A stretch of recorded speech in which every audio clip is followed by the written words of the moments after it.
Jelena Ostapenko called Taylor Townsend classless and uneducated.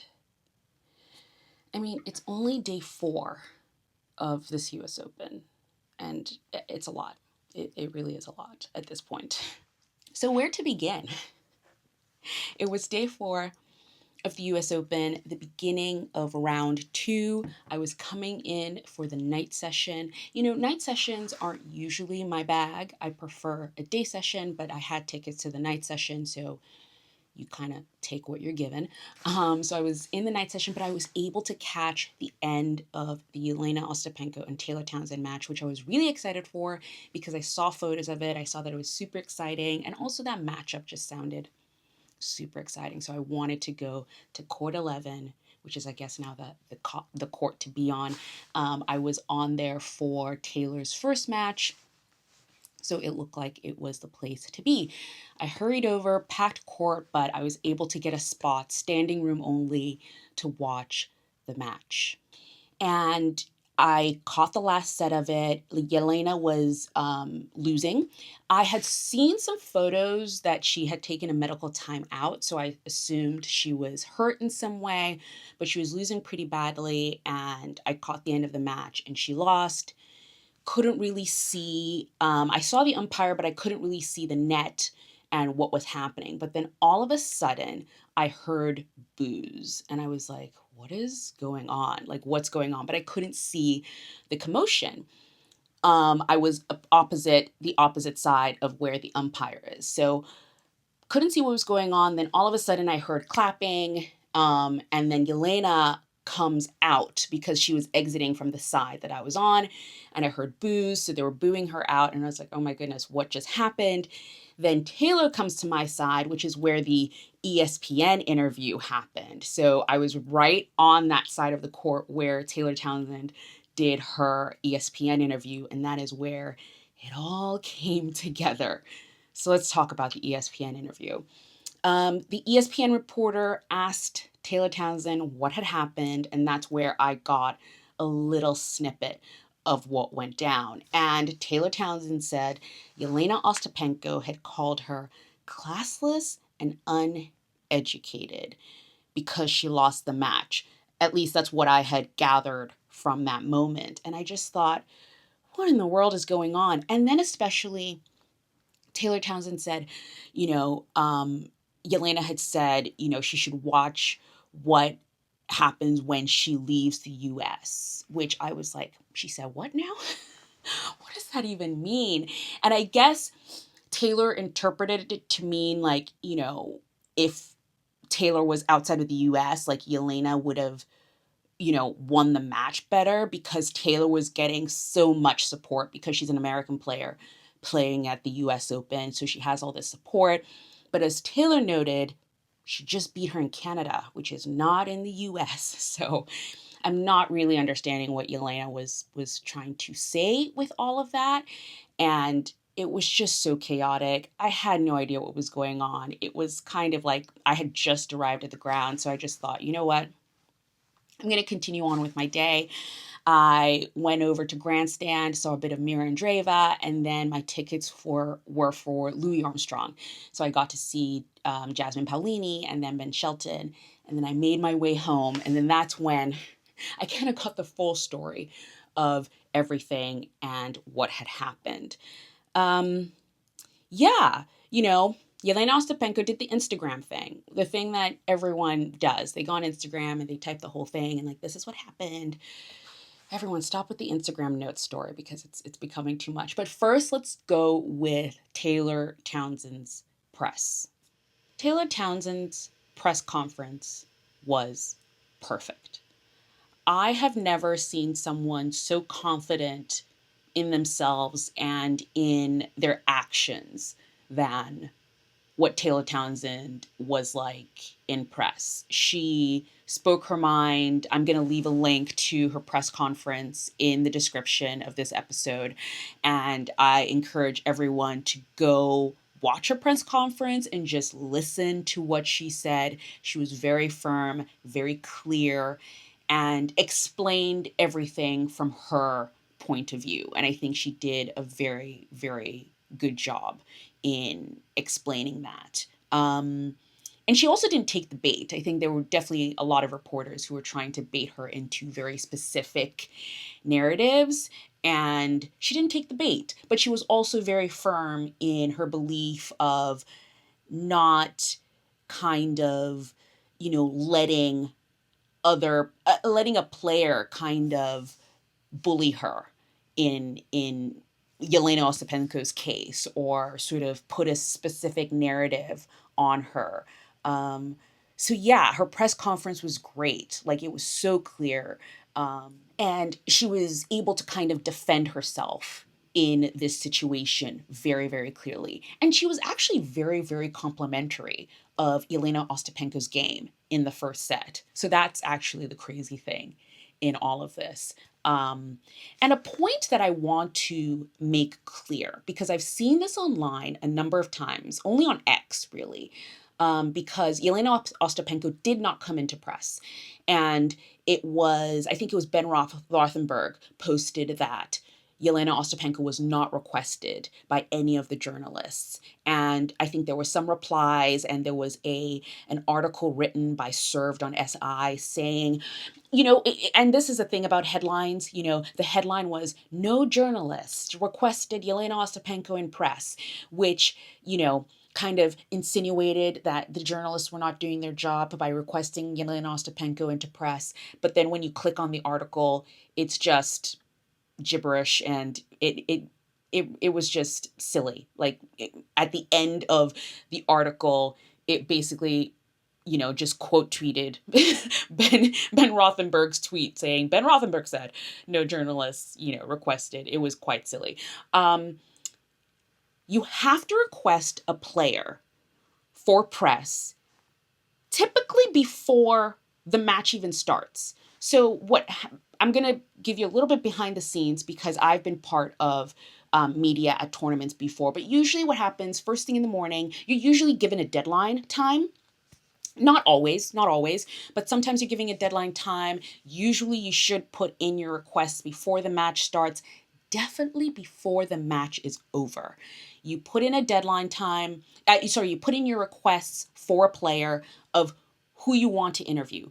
And you also need to put in how you want to interview them, in the sense that I want to interview Taylor Townsend, win or lose, or win only, or lose only, so you have to be specific about it. So probably, someone might have requested Jelena Ostapenko win only. It's very, very few and far between that a player is requested if they lose. Sometimes it is. Sometimes people request players win or lose. But a lot of times they're not requested if they lose. So the whole sort of narrative with that comment, and sort of the articles that came after it, where it was sort of like, oh, the journalist didn't request Jelena Ostapenko, I just want to shut that down a little bit there. Now let's go to Jelena Ostapenko's Instagram posts, because I want to talk about these a little bit. She posted that her reasoning for coming for Taylor was because Taylor did not apologize for a net cord, and also her warm-up started at the service line and not the baseline, because typically before matches, players warm up starting at the baseline, and then they move up to sort of, practice their volleys and like warm up their volleys and things like that.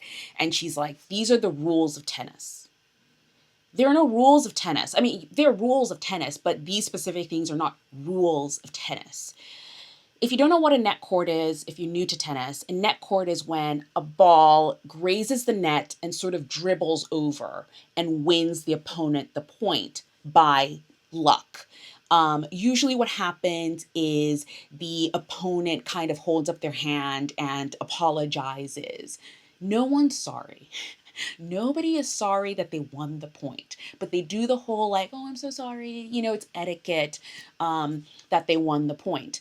Taylor didn't do that. That's fine. I think it's so phony when people, do the whole like, oh, I'm so sorry. They do the effusive, fake sorry thing because they got a net cord. And then with the whole volley situation, like not warming up from the baseline first and warming up from the service line first, Taylor said in her press conference that she's done this all the time. I haven't noticed, frankly, first because I don't watch the warm ups. I skip to when they first start the match. I don't watch that part of the matches. But she says she does this all the time. And she has played Jelena Ostapenko before. So Jelena Ostapenko should know this.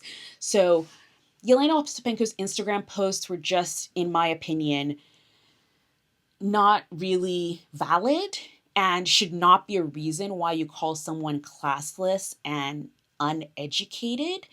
And those words specifically, whether or not Jelena Ostapenko meant to be racist or not, a white woman calling a black woman unclassless and classless and uneducated is incredibly inappropriate. You cannot do that. She might not have meant to be racist, but you can't call a black woman that as a white woman. Note for Jelena Ostapenko and everyone else listening. Okay. And I think the irony of this situation is, of all the players in all of the world to sort of take issue with not apologizing for a neck cord or changing up the rules of a warm up, the player that should not be doing that is Jelena Ostapenko, because Jelena Ostapenko is the chaos queen. It's literally why people watch her, for crying out loud. She is the queen of chaos. She's constantly arguing with an umpire about the line calling. She doesn't believe in electronic line calling. She's arguing with her opponent about whatever the hell. The queen of the no-look handshake. She's always doing something. So for her to be now, the queen of tennis etiquette is a little rich, Jelena. That's a little rich. In conclusion, this is an unfortunate event. I really liked what Taylor Townsend said in her press conference. And I would really love to hear what everyone thinks. So please, let's get in the comments and let's talk about it. And before we get in the comments, everyone calm down. Everyone grab a cup of coffee, chill out, and then we get in the comments. But let's discuss in the comments, because Taylor Townsend said something. She said, I feel like everyone's getting too soft. She said, this is sport. She did not take it personally. She feels like people talk trash all the time, and she did not take it personally from Jelena Ostapenko. What she said is she will not back down from a fight, though. Like, if you come for her, she will defend herself. And I think it is okay to have that sort of trash talk, thing happening.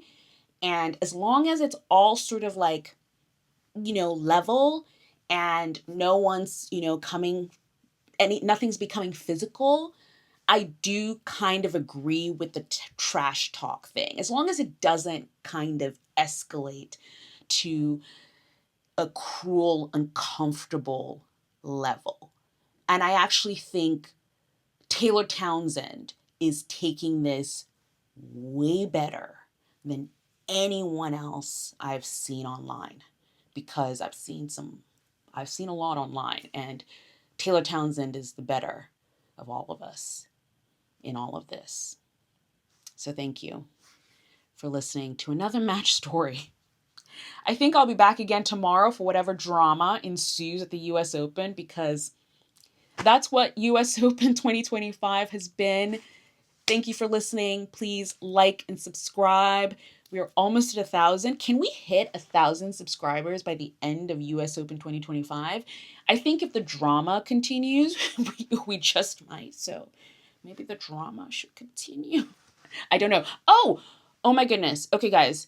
I need to mention this because I keep forgetting to mention this, but I did finally post a short, which I will leave a link to. But Ground Pass has merch. We have merch. We have merch. Yay. But we have merch. Finally, I was really scared for us to release merch, but we have t-shirts and we have hats. The t-shirts, it's a very sweet story. I will leave a link. I will also post the kind of behind the scenes short story about how the merch came about and the story behind it. So I will leave that. I will post the short and then leave the link as well to this video. But I'm excited. You have until August 30th to get the founders discount. So the shirts are like $35 and the hats are 30, if I remember correctly. I'm so sorry if I'm saying that wrong, but I think I have that right. But link in description for our merch. I'm really excited. They're so cute. The shirts are soft. Unfortunately, because I'm so silly and I'm telling you to blast, I'm so sorry, guys, but some sizes are so close to being sold out, but you still have time. You still have time to get in there and get your shirts. Thank you so much for your support. Love you guys, and I will see you probably tomorrow. Bye, guys.